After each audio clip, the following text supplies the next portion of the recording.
السلام علیکم ناظرین، خبروں میں شامل کرتے ہیں کراچی سے، رپورٹ کر رہے ہیں ہمارے نمائندے خصوصی۔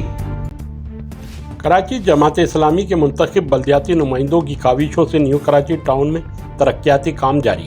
چیئرمین نیو کراچی ٹاؤن محمد یوسف کا وائس چیئرمین شعیب بن ظہیر کے ہمراہ نارتھ کراچی سیکٹر 11A کا دورہ، سوئی سدرن گیس کمپنی کی جانب سے ڈالی جانے والی گیس لائن کا معائنہ۔ اس موقع پر چیئرمین یوسی 12 عظیم انور، اراکین union committee, coordinator chairman Hanzala Anwar Qureshi, Sui southern gas company کے ذمہ داران و دیگر ٹاؤن افسران بھی موجود تھے۔ چیئرمین نیو کراچی ٹاؤن محمد یوسف نے نارتھ کراچی میں سیکٹر 11A میں SSG کی جانب سے گیس لائنوں کی تنصیب کا جائزہ لیتے ہوئے متعلقہ عملے کو ہدایت دیتے ہوئے کہا کہ اندرونی گلیوں میں کھدائی کے دوران مناسب اقدامات کیے جائیں، عوام کے پانی اور سیوریج کے کنکشن کو نقصان پہنچائے بغیر گیس کی لائنوں کو ڈالا جائے تاکہ عوام کو کسی قسم کی پریشانی کا سامنا نہ کرنا پڑے۔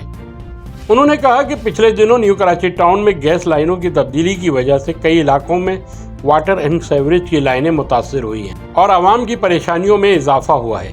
اب جماعت اسلامی کے نمائندے روزانہ کی بنیاد پر نیو کراچی ٹاؤن میں جاری کھدائی کے عمل کو مانیٹر کر رہے ہیں۔ جہاں ضرورت پڑ رہی ہے وہاں فوری مرمت کے کام کیے جا رہے ہیں۔ انہوں نے ہم خدمت کے جذبے کے ساتھ نیو کراچی ٹاؤن کے مسائل حل کر رہے ہیں۔ چیئرمین نے مزید کہا، نیو کراچی ٹاؤن میں ترقیاتی کاموں کے ساتھ ساتھ مثبت سرگرمیوں کو فروغ دینے کے لیے اقدامات کیے جا رہے ہیں۔ عوام کو خوشگوار ماحول کی فراہمی کے لیے نیو کراچی ٹاؤن کے پارکوں کی بحالی کا عمل تیزی کے ساتھ جاری ہے۔